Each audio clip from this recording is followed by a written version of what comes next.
ನಮಸ್ಕಾರ ವೀಕ್ಷಕರೇ, ನೀವು ನೋಡ್ತಾ ಇದ್ದೀರಾ ನ್ಯೂಸ್ 88 ಕರ್ನಾಟಕ. ನಾನು ಗಣೇಶ್ ಹಿರೇಮಠ್. ಏನು ಧಾರವಾಡ ಜಿಲ್ಲೆ ತೀವ್ರ ಕುತೂಹಲ ಮೂಡಿಸಿದ ಗ್ರಾಮೀಣ ವಿಧಾನಸಭಾ ಕ್ಷೇತ್ರ ಏನು ಇವತ್ತಿಗೆ ಒಂದು ಎಂಟಿ ಇದೆ ಅಂತಾನೆ ಹೇಳ್ಬೋದು. ಯಾಕಂತಂದ್ರೆ ವಿನಯ್ ಕುಲಕರ್ಣಿ ಅವರು ದೋಷಿ ಅಂತ ತೀರ್ಮಾನ ಮಾಡಿದ ಬೆನ್ನಲ್ಲೇ ಏನು ವಿಧಾನಸಭಾ ಸ್ಪೀಕರ್ ಆಗಿರ್ತಕ್ಕಂತಹ ಅವರು ಅವರನ್ನ ಅನರ್ಹಗೊಳಿಸಿದ್ದಾರೆ, ಶಾಸಕ ಸ್ಥಾನದಿಂದ ಅನರ್ಹಗೊಳಿಸಿದ್ದಾರೆ. ಈ ನಿಟ್ಟಿನಲ್ಲಿ ಖಾಲಿ ಇರುವಂತಹ ಈ ಒಂದು ಕ್ಷೇತ್ರ ಈಗ ಬಿಕೋ ಅಂತ ಅನ್ನುತ್ತಿದೆ ಅಂತ ಹೇಳ್ಬೋದು. ಯಾಕಂತಂದ್ರೆ ಒಂದ್ ಕಡೆ ಕೊಲೆಗಾರ ಪಟ್ಟ ಹೊತ್ತದ ವಿನಯ್ ಕುಲಕರ್ಣಿ ಅವರು 2023ರ ಚುನಾವಣೆಯಲ್ಲಿ ಸುಮಾರು 18,000 ಮತಗಳ ಅಂತರದಲ್ಲಿ ಅಮೃತ್ ದೇಸಾಯಿ ಅವರ ವಿರುದ್ಧ ಗೆದ್ದಿದ್ರು ಅಂತ ಹೇಳ್ಬೋದು.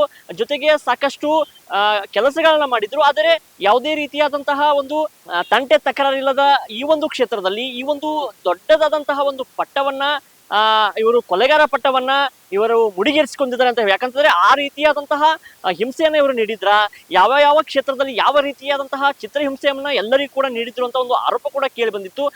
ಅದರ ಬೆನ್ನಲ್ಲೇ ಒಂದು ಡಾಕ್ಟರ್ಗೆ ಹೊಡೆದಿರುವಂತಹ ವಿಡಿಯೋ ಕೂಡ ವೈರಲ್ ಆಗಿತ್ತು. ಸ್ವಾಮೀಜಿ ಅವರಿಗೆ ಹರಾಸ್ಮೆಂಟ್ ಮಾಡಿದ ವಿಡಿಯೋ ಕೂಡ ಒಂದು ವೈರಲ್ ಆಗಿತ್ತು, ಆಡಿಯೋ ಕೂಡ ವೈರಲ್ ಆಗಿತ್ತು. ಈ ನಿಟ್ಟಿನಲ್ಲಿ ವಿನಯ್ ಕುಲಕರ್ಣಿ ಅವರು ಒಂದು ಈ ರೀತಿಯಾದಂತಹ ಕೆಟ್ಟದಾದಂತಹ ಒಂದು ಕ್ರೂರಿ ಕೆಲಸಕ್ಕೆ ಒಳಗಾಗ್ತಾರಾ ಅಂತ ಹೇಳಿ ಜನರಲ್ಲಿ ಒಂದು ಮೂಡಿದೆ ಅಂತಾನೆ ಹೇಳ್ಬೋದು. ಯಾಕಂತಂದ್ರೆ ಈ ಒಂದು ಕ್ಷೇತ್ರದಲ್ಲಿ ಈ ರೀತಿಯಾದಂತಹ ಒಂದು ತೀವ್ರ ಕುತೂಹಲ ಮೂಡಿಸಿದಂತಹ ಈ ಕ್ಷೇತ್ರ ವಿನಯ್ ಕುಲಕರ್ಣಿ ಅವರು 2023ರ ಚುನಾವಣೆಯಲ್ಲಿ ಭರ್ಜರಿ ಒಂದು 18,000 ಮತಗಳ ಅಂತರದಿಂದ ಗೆದ್ದಿದ್ರು ಅಂತ ಹೇಳ್ಬೋದು. ಆದ್ರೆ 2023ರಲ್ಲಿ ಒಂದು ಕುತೂಹಲಕಾರಿ ಕಾರಣವೆಂದ್ರೆ ಇವರು ಕ್ಷೇತ್ರದಲ್ಲಿ ಇರಲಿಲ್ಲ, ಇವರು ಯಾವುದೇ ರೀತಿಯಾದಂತಹ ಪ್ರಚಾರಕ್ಕೆ ಇಳಿದಿರ್ಲಿಲ್ಲ. ಆದ್ರೆ ಇವರ ಕುಟುಂಬದ ಸದಸ್ಯರು ವೈಶಾಲಿ ಮಗಳಾದಂತಹ ವೈಶಾಲಿ ಆಗಿರ್ಬೋದು, ತನ್ನ ಹೆಂಡತಿ ಆಗಿರ್ತಕ್ಕಂತಹ ಶಿವಲೀಲಾ ಕುಲಕರ್ಣಿ ಅವರಾಗಿರ್ಬೋದು, ಇವರು ಕ್ಷೇತ್ರದಲ್ಲಿ ಸಾಕಷ್ಟು ಪ್ರಚಾರಗಳನ್ನ ಮಾಡಿ ಮನೆ ಮನೆಗೆ ತಮ್ಮ ಕೆಲಸವನ್ನ ಈ ರೀತಿಯಾದಂತಹ ಕೆಲಸಗಳನ್ನ ಮಾಡಿದ್ದೀವಿ, ಈ ರೀತಿಯಾದಂತಹ ನಾವು ಸಾಕಷ್ಟು ಅಭಿವೃದ್ಧಿ ಕೆಲಸಗಳನ್ನ ಮಾಡಿದ್ದೀವಿ, ಈ ರೀತಿಯಾದಂತಹ ಸಾಹೇಬರು ಈ ರೀತಿಯಾದಂತಹ ಕೆಲಸಗಳನ್ನ ಮಾಡಿದ್ದಾರೆ. ಆದ್ರೆ ಈ ರೀತಿಯಾದಂತಹ ಒಂದು ಕೆಟ್ಟ ಆರೋಪ ಒಂದು ಅವರ ಮೇಲೆ ಇದೆ. ಆದ್ರೆ ಅದಕ್ಕೆ ಅವರು ಈ ಕ್ಷೇತ್ರದಲ್ಲಿ ಇಲ್ಲ, ಗಡಿಪಾರಾಗಿದ್ದಾರೆ. ಆದ್ರೆ ಅವ್ರು ಇಲ್ಲದು ಇದ್ರೂ ಕೂಡ ನಾವು ಕೆಲಸವನ್ನ ಮಾಡ್ತೀವಿ ಅಂತ ಹೇಳಿ ಸಾಕಷ್ಟು ಕಷ್ಟಪಟ್ಟು ಹಗಲರಾತ್ರಿ ಕೆಲಸವನ್ನ ಮಾಡಿದ್ರು, ಪ್ರಚಾರವನ್ನ ಮಾಡಿದ್ರು, ಗೆದ್ದು ಬಂದ್ರು ಅಂತ ಹೇಳ್ಬೋದು. ಆದ್ರೆ 2016ರಲ್ಲಿ ಯೋಗೀಶ್ ಗೌಡ ಹತ್ಯೆ ಕೊಲೆ ಪ್ರಕರಣ ಏನು ಮುಂಚೂಣಿಯಲ್ಲೇ ಬಂದಿತ್ತು, ಅದು ಲೋಕಲ್ ಪೊಲೀಸರಿಗೆ ಒಂದು ತನಿಖೆಯನ್ನ ಮಾಡ್ಲಿಕ್ಕೆ ಕೊಟ್ಟಿದ್ರು. ಆದ್ರೆ ಲೋಕಲ್ ಪೊಲೀಸರು ಅದರಲ್ಲಿ ಇನ್ವಾಲ್ವ್ ಆಗಿ ಇವತ್ತು ಅವರು ಕೂಡ ಜೈಲನ್ನ ಅನುಭವಿಸ್ತಾ ಇದ್ದಾರೆ. ಆದ್ರೆ ಅವತ್ತು ಸ್ಯಾಟಿಸ್ಫ್ಯಾಕ್ಷನ್ ನಮ್ಗೆ ಆಗಿಲ್ಲ ಅಂತ ಹೇಳಿ ಇಲ್ಲಿರ್ತಕ್ಕಂತಹ ಕೆಲವೊಂದಿಷ್ಟು ಹೋರಾಟಗಾರರು, ಬಸವರಾಜ್ ಮುತ್ತಿಗೆ ಆಗಿರ್ಬೋದು, ಬೇರೆ ಬೇರೆ ಹೋರಾಟಗಾರರು ಅದನ್ನ CBI ತನಿಖೆಗೆ ಒತ್ತಾಯಿಸಿ ಹೋರಾಟಗಳನ್ನ ಮಾಡಿದ್ರು. ಇವತ್ತು CBI ತನಿಖೆಗೆ ಹೋದ ನಂತರ ಸಾಕಷ್ಟು 2016ರಿಂದ ಹಿಡಿದು 2026ರವರೆಗೆ ಸುಮಾರು 10 ವರ್ಷಗಳ ನಿರಂತರ ಕಾಲ ಅದರ ಬಗ್ಗೆ ತನಿಖೆಯಾಗಿ ಯಾರ್ಯಾರು ಇದರಲ್ಲಿ ಇದ್ದಾರೆ, ಯಾರು ಇದರಿಂದ ಸಂಚನ್ನ ರೂಪಿಸಿದ್ರು, ಏನೆಲ್ಲ ನಡೆದಿತ್ತು, ಯಾವ ರೀತಿಯಾದಂತಹ ರೂಪುರೇಷೆಗಳು ರೆಡಿಯಾಗಿದ್ದು, ಯೋಗೀಶ್ ಗೌಡ ಹತ್ಯೆ ಮಾಡ್ಲಿಕ್ಕೆ ಯಾವ್ಯಾವ ರೀತಿಯಲ್ಲಿ ಸಂಚನ್ನ ರೂಪಿಸಿದ್ರು, ಎಲ್ಲಿಂದ ಮೀಟಿಂಗ್ಗಳಾಗಿದ್ವು, ಬೇರೆ ಬೇರೆ ಕ್ಷೇತ್ರಗಳಲ್ಲಿ ಮೀಟಿಂಗ್ ಆಗಿದ್ವು, ಅವರದ್ದೇ ಆದಂತಹ ಒಂದು ಹಾಲಿನ ಡೈರಿಯಲ್ಲಿ ಮೀಟಿಂಗ್ ಆಗಿದ್ದು, ದಾಂಡೇಲಿಯಲ್ಲಿ ಮೀಟಿಂಗ್ ಆಗಿದ್ದು ಅಂತ ಆರೋಪಗಳು ಕೇಳಿಬಂದಿದ್ದು.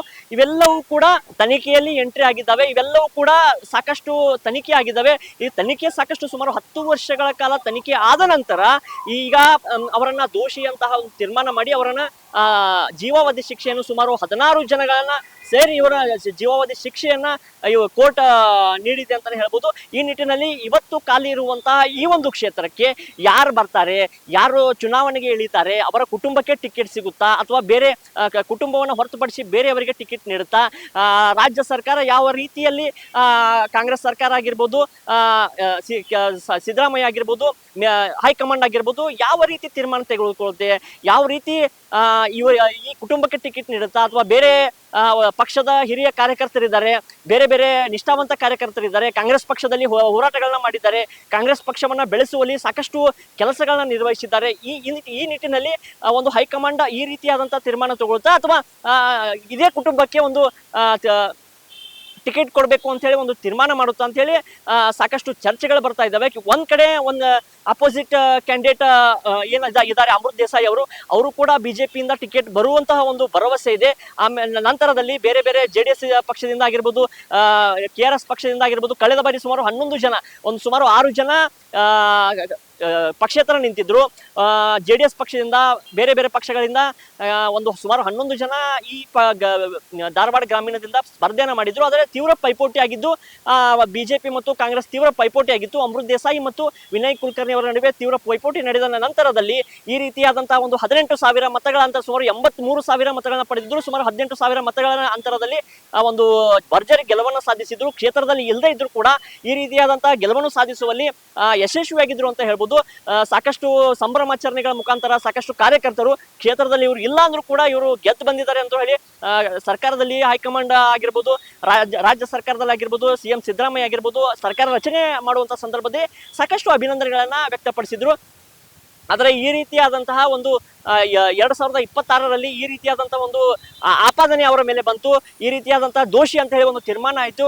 ನಂತರದಲ್ಲಿ ಅವರು ಜೀವಾವಧಿ ಶಿಕ್ಷೆಯನ್ನು ಕೂಡ ಅನುಭವಿಸಿದ್ದಾರೆ. ಈ ನಿಟ್ಟಿನಲ್ಲಿ ಮೇಲ್ಮನವಿ ಕೂಡ ಸಲ್ಲಿಸಿದ್ದಾರೆ. ನಮಗೆ ಯಾವುದೇ ರೀತಿಯಾದಂತಹ ಇನ್ನೂ ತನಿಖೆ ಆಗ್ಬೇಕಂತ ಹೇಳಿ ಮೇಲ್ಮನವಿ ಕೂಡ ಸಲ್ಲಿಸಿದ್ದಾರೆ. ಆದರೆ ಯಾವ ರೀತಿಯಾದಂತಹ ಈ ತನಿಖೆ ಆಗುತ್ತೆ, ಆದರೆ ಇವರಿಗೆ ನಂತರದಲ್ಲಿ ಯಾವ ರೀತಿ ಶಿಕ್ಷೆ ಆಗುತ್ತೆ ಅಥವಾ ಏನಾಗುತ್ತೆ ಇವೆಲ್ಲವೂ ಕೂಡ ಕಾದ್ ನೋಡಬೇಕಾಗಿದೆ. ಆದರೆ ಒಂದ್ ಕಡೆ ಚುನಾವಣೆ ಅಂತ ಬಂದಾಗ ಈ ರೀತಿಯಾದಂತಹ ಸಾಕಷ್ಟು ಭಿನ್ನಾಭಿಪ್ರಾಯಗಳು, ಸಾಕಷ್ಟು ಚರ್ಚೆಗಳು, ಈ ರೀತಿಯಾದಂತಹ ಕೊಲೆಗಾರನ ಮನೆಗೆ ಈ ರೀತಿಯಾದಂತಹ ಟಿಕೆಟ್ ನೀಡ್ತಾರ ಅಥವಾ ಬೇರೆ ಬೇರೆ ಕಾರಣಗಳಿಂದ ಇವರಿಗೆ ಟಿಕೆಟ್ ನೀಡ್ತಾ ಇದ್ದಾರೆ, ಅಥವಾ ಸಾಕಷ್ಟು ಚರ್ಚೆಗಳು ಬರ್ತಾ ಇದ್ದಾವೆ.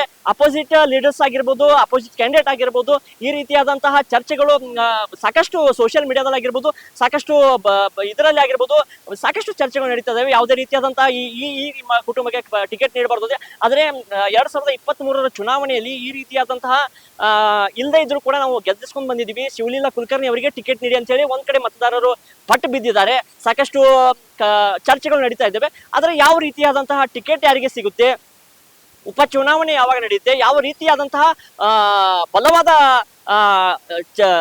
ಪೈಪೋಟಿ ನಡೆಯುತ್ತೆ ಅಂತ ಹೇಳಿ ಕಾದ್ ನೋಡ್ಬೇಕಾಗಿದೆ. ಒಂದ್ ಕಡೆ ಈ ರೀತಿಯಾದಂತಹ ಬಾಗಲಕೋಟೆ ಮತ್ತು ದಾವಣಗೆರೆಯಲ್ಲಿ ಉಪಚುನಾವಣೆ ನಡೆದಂತಹ ಸಂದರ್ಭದಲ್ಲಿ ಎರಡೂ ಕ್ಷೇತ್ರಗಳಲ್ಲಿ ಕಾಂಗ್ರೆಸ್ ಭರ್ಜರಿಯಾದಂತಹ ಗೆಲುವನ್ನು ಸಾಧಿಸಿತ್ತು. ಆದರೆ ಈ ರೀತಿ ಸಮಸ್ಯೆಗಳ ನಡುವೆ ಈ ರೀತಿಯಾದಂತಹ ಕೊಲೆ ಒಂದು ಅಂತ್ಯದಲ್ಲಿ ಈ ರೀತಿಯಾದಂತಹ ಒಂದು ಕ್ಷೇತ್ರ ಖಾಲಿ ಉಳಿದಿದೆ. ಆದರೆ ಈ ಯಾವ ರೀತಿಯಾದಂತಹ ಯಾರಿಗೆ ಟಿಕೆಟ್ ಸಿಗುತ್ತೆ, ಯಾರಿಗೆ ಗೆಲುವನ್ನ ಸಾಧಿಸ್ತಾರೆ, ಯಾರು ಇದರಲ್ಲಿ ಭರ್ಜರಿಯನ್ನ ಮತಗಳನ್ನ ಪಡೆದು ಯಾವ ರೀತಿ ಹೋರಾಟಗಳಿಗೆ ಇಳಿತಾರೆ ಅಂತ ಸಾಕಷ್ಟು ಚರ್ಚೆಗೆ ಗ್ರಾಸವಾಗಿದೆ. ಯಾವ ರೀತಿ ಅಂತ ಹೇಳಿ ಯಾವಾಗ ಚುನಾವಣೆ ನಡೆಯುತ್ತೆ, ಹೇಗೆ ನಡೆಯುತ್ತೆ, ಹೇಗೆಲ್ಲ ನಡೆಯುತ್ತೆ, ಯಾರ್ಯಾರು ಕಣಕ್ಕೆ ಇಳಿತಾರೆ ಅಂತ ಹೇಳಿ ಕಾದ್ ನೋಡ್ಬೇಕಾಗಿದೆ. ಇದೇ ಇವತ್ತಿನ ವಿಶೇಷ. ನಿರಂತರ ಸುದ್ದಿಗಾಗಿ ನೋಡ್ತಾ ಇರಿ ನ್ಯೂಸ್ 88 ಕರ್ನಾಟಕ. ನೀವು ನೋಡ್ತಿದ್ದೀರಾ ಇದು ನ್ಯೂಸ್ 88 ಕನ್ನಡ, ಸುದ್ದಿಯ ಜೊತೆ ಸದಾ ನಿಮ್ಮೊಂದಿಗೆ.